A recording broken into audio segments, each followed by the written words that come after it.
ஆக்சுவலா கில்ல தான் வைஸ் கேப்டனா பிசிசிஐ போட போறாங்கன்ற ஒரு விஷயத்த வந்து தெரிஞ்சுதான் நான் ப்ரெடிக்ஷன் வீடியோல வேற வழி இல்லைங்க கில்ல என் ஸ்குவாட்ல சேர்த்துதான் ஆகணும் விருப்பம் இல்லைனாலும் சொல்லியிருந்தேன். அதுக்கப்புறம் நேத்து வந்து பாத்தீங்கன்னா கிரிக் பஸ் அண்ட் கிரிக் இன்ஃபோல கில்லு வந்து மோஸ்டா ஆட மாட்டாரு இந்த ஏஷியா கப் 2025 சொன்னதுனால சரி ஒரு ஆத்தென்டிக் நியூஸா இருக்குமே கிரிக் இன்ஃபோ கிரிக் பஸ்ல எல்லாம் வந்தான்னு சொல்லிட்டு நான் வீடியோ போட்டேன். இருந்தாலும் மனசுக்குள்ள உறுத்திக்கிட்டே இருந்துச்சு அது எப்படி இவங்க கில்ல விடுவாங்க எங்கேயோ இடிக்குதே அப்படின்னு நினைக்கிறதுக்குள்ள பாத்தீங்கன்னா ஸ்குவாட் வந்துருச்சு. சுப்மன் கில்லும் வந்து பாத்தீங்கன்னா வைஸ் கேப்டனா வந்துட்டாரு. I know. What, yeah? I know. I am your best friend. Magnificent. Sony finishes off in style. A magnificent strike into the crowd. வணக்கம் நண்பர்களே, welcome to my channel CCF உங்கள் cricket with mister cocktail furious. So இந்தியாவோட Asia cup 2025 15 member squad announce பண்ணிட்டாங்க மக்களே. So நான் already ஒரு prediction video போட்டிருந்தேன் கரெக்டா, கிட்டத்தட்ட வெரி சிமிலர் தாங்க. ஏன்னா நான் ரிங்கு சிங்கை தூக்கிட்டு வாஷிங்டன் சுந்தர் வச்சிருந்தேன், அவ்வளவுதான் வந்து டிஃபரன்ஸ் தவிர கிட்டத்தட்ட அதே ஸ்குவாட தான் பிசிசிஐ ரிலீஸ் பண்ணிருக்காங்க. போத் சூரியகுமார் யாதவும் சரி செலக்டர் அஜித் அகர்கரும் சரி ரெண்டு பேரும் பிரஸ்ல அட்டன் பண்ணி இந்த ஒரு ஸ்குவாட் அனௌன்ஸ் பண்ணாங்க. அது மட்டும் இல்ல ஒரு 5 பேர் ரிசர்வ் பிளேயர்ஸ்னு வச்சிருக்கோம் அப்படின்ற அந்த ஒரு ரிசர்வ் லிஸ்டையும் வந்து பாத்தீங்கன்னா அனௌன்ஸ் பண்ணாங்க. ஒரு சில பிளேயர்ஸ் அந்த ரிசர்வ் லிஸ்ட்லயும் இல்லையா அப்படின்ற மாதிரி எனக்கு கொஞ்சம் ஷாக்கிங்கா இருந்தது. நிறைய பேருக்கு வந்து பாத்தீங்கன்னா என்னங்க சுப்மன் கில்ல வைஸ் கேப்டனா போட்டிருக்காங்க அப்படின்ற மாதிரி கேள்விகள்லாம் வரும். எனக்குமே அது இருக்கு. நானுமே வந்து பாத்தீங்கன்னா என்னோட ப்ரெடிக்ஷன் வீடியோல ஃபோர்ஸபிளா தான் கில்ல சேர்த்தேன் கரெக்டா. ஏன்னா என்ன நீங்க பர்சனலா வந்து பாத்தீங்கன்னா கில் வந்து T20 விளையாடலாமான்னு கேட்டீங்கன்னா நான் இல்லன்னு தான் சொல்லுவேன். நத்திங் அகைன்ஸ்ட் ஹிம், அவர் T20ல டீசென்ட் பிளேயர் தாங்க. ஆனா அவரை விட பெட்டர் பிளேயர்ஸ் நிறைய பேர் இருக்காங்க. இததான் வந்து பாத்தீங்கன்னா லேட்டஸ்டா நான் போட்ட ஒரு ஷார்ட்ஸ்ல கூட நான் சொன்னேன் ஓகேங்களா. கில் வந்து டீசென்டான T20 பிளேயர் தான், but is much better player in 50 overs cricket and test cricket. But T20ல அவரை விட பெட்டர் ஸ்ட்ரைக் ரேட்ல விளையாடக்கூடிய பிளேயர்ஸ் இவ்வளவு பேர் இருக்காங்க ஆக்சுவலா லிஸ்ட்ல. ஆனா கில்ல தான் வந்து பாத்தீங்கன்னா ப்ரொமோட் பண்றாங்க பிசிசிஐ. இந்த என்ன சொல்றது எல்லா ஃபார்மேட்லயுமே வந்து பாத்தீங்கன்னா கில்ல தான் வந்து கேப்டன் ஆக்கணும் ஃபியூச்சர்லன்ற மாதிரி இவங்க டிசைட் பண்றது கிளியரா தெரியுது. சம்டைம்ஸ் என்ன தோணுதுன்னா இல்ல இது ஃபோர்ஸபிளா பண்றாங்களோ. ஏன்னா இப்ப நீங்க கில்ல வந்து ஸ்குவாட்ல வந்து சேர்த்துட்டீங்க கரெக்டா. இப்ப கில்ல ஸ்குவாட்ல சேர்த்ததுனால அந்த டீம் பேலன்ஸே டோட்டலா மாறுது. புரியுதா உங்களுக்கு? இதுக்கு முன்னாடி இந்தியா வந்து பாத்தீங்கன்னா இந்த T20ல மட்டும் 30 மேட்ச்ல கிட்டத்தட்ட 27 மேட்ச் வின் பண்ணிருக்காங்க. எதனால இவ்வளவு கன்சிஸ்டன்டா இந்தியா வின் பண்ண காரணம் பாத்தீங்கன்னா அவங்களோட அந்த அக்ரெசிவான ஒரு கேம் தான். அதுதான் மிஸ் ஆச்சு இல்ல.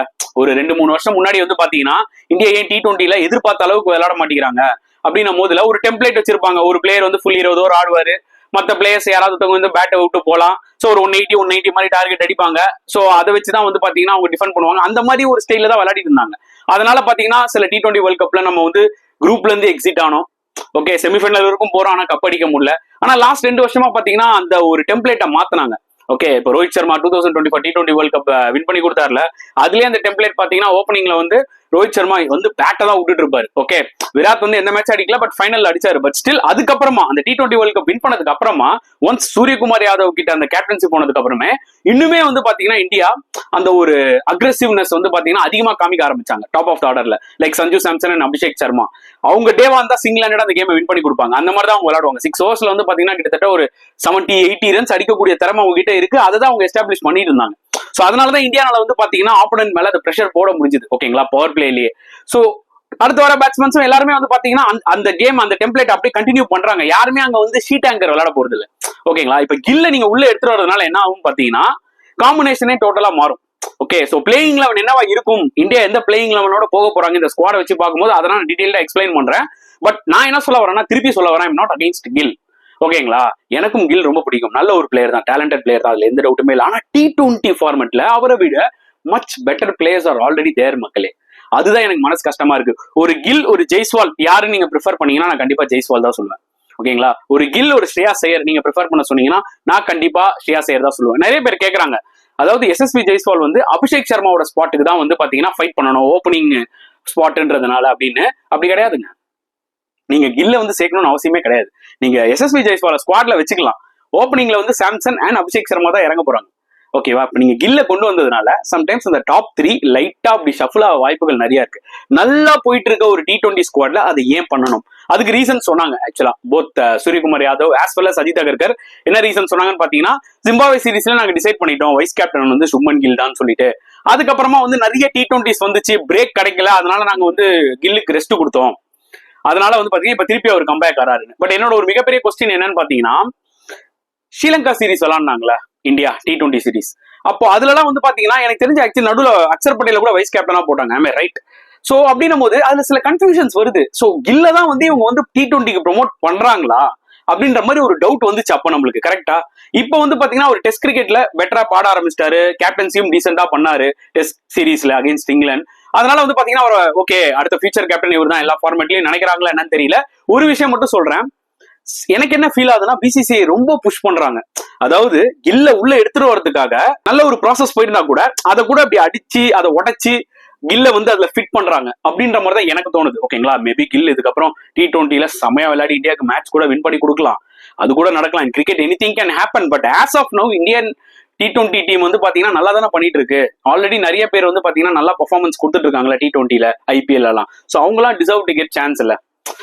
அதுதான் என்னோட ஒரு பாயிண்ட் ஆஃப் வியூ. புரியுதா உங்களுக்கு? சோ இத பத்தி நம்ம நிறைய பேசிட்டோம். இப்போ நம்ம ஸ்குவாடுக்குள்ள போலாம் வாங்க. சோ முதல்ல பேட்டிங் வைஸ் நம்ம வந்து டிஸ்கஸ் பண்ணலாம் மக்களே. சோ பேட்டிங்ல பாத்தீங்கன்னா Suryakumar Yadav captain, Shubman Gill vice captain, Tilak Varma, Rinku Singh அவரோட பிளேஸ தக்க வச்சிருக்காரு. விக்கெட் கீப்பர் ஆப்ஷன்ல சஞ்சு சாம்சன் அண்ட் ஜிதேஷ் சர்மாக்கு வாய்ப்புகள் கொடுத்திருக்காங்க.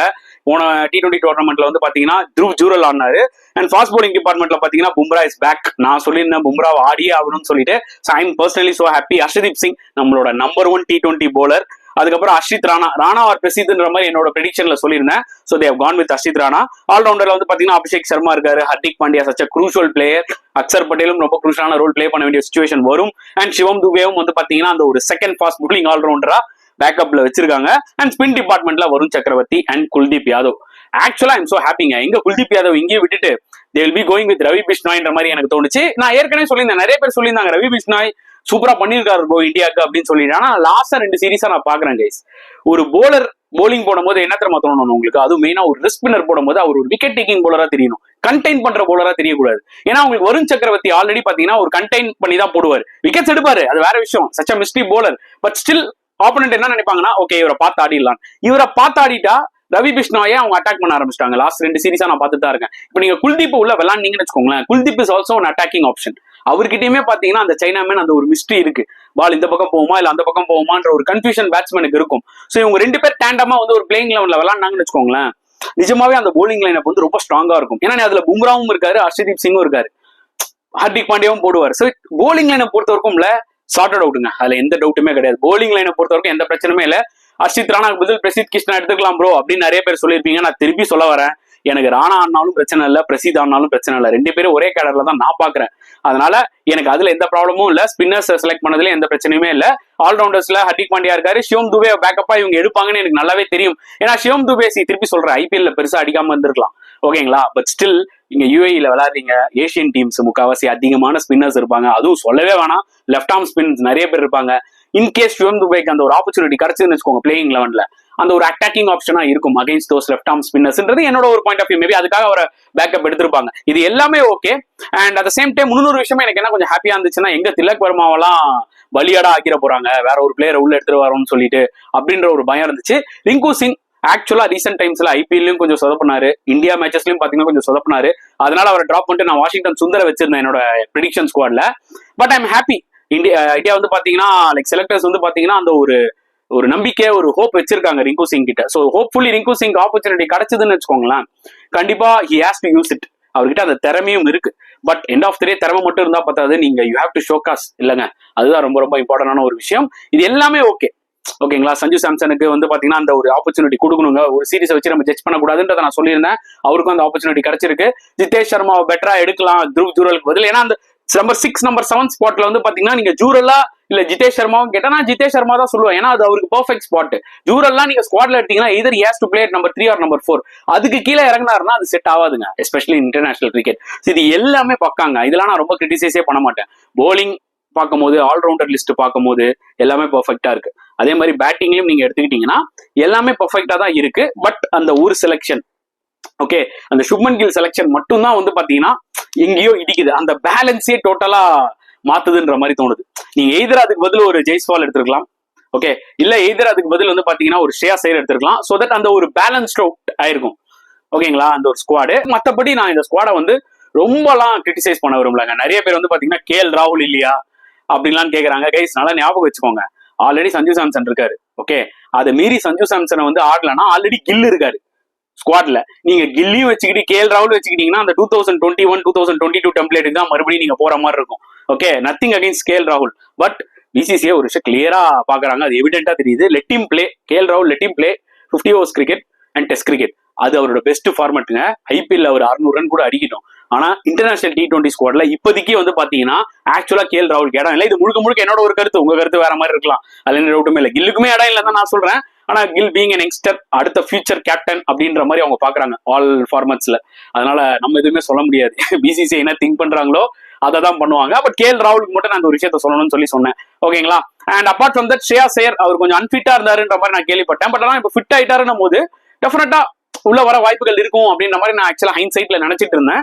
பட் அவரே வந்து பாத்தீங்கன்னா அவங்க வந்து செலக்ட் பண்ணல. அதுக்கு ரீசன் சொன்னாங்க. அஜித் அகர்கர் என்ன சொன்னாருன்னா, அன்பார்ச்சுனேட், நிறைய டேலண்ட் இருக்காங்க, அவர் டைம் இப்ப இல்ல, கண்டிப்பா ஒரு டைம் ஃபியூச்சர்ல வரும், இப்போதைக்கு இதுதான் பெஸ்ட் ஸ்குவாடுன்ற மாதிரிலாம் சொன்னாரு.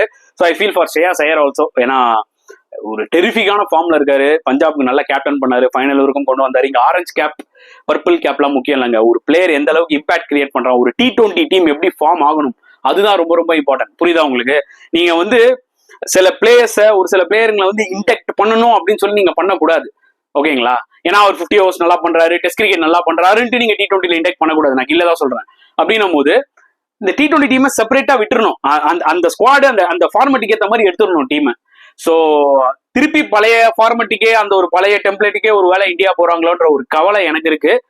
இது எல்லாமே அடிச்சு உடைக்கிற மாதிரி கில் ஆப்பர்ச்சுனிட்டி கிடைக்கும் போது பெர்ஃபார்ம் பண்ணி காமிச்சிட்டாருன்னு வச்சுக்கோங்களேன், எல்லாமே மறைஞ்சிரும். திருப்பி சொல்ல வர அவர் ஏஷியா கப் தான் ஆடுறாரு. ஐ திங்க் அதுக்கப்புறம் பாத்தீங்கன்னா ஆஸ்திரேலியாவோட ஒரு T20 சீரிஸ், இது அதெல்லாம் ஒரு ரியாலிட்டி செக். ஆஸ்திரேலியாவோட சவுத் ஆப்பிரிக்காவோடலாம் அந்த T20 சீரிஸ்ல ஒரு ரியாலிட்டி செக், அதெல்லாம் வந்து பாத்தீங்கன்னா இந்த வருஷத்துலயே முடிஞ்சிடும்.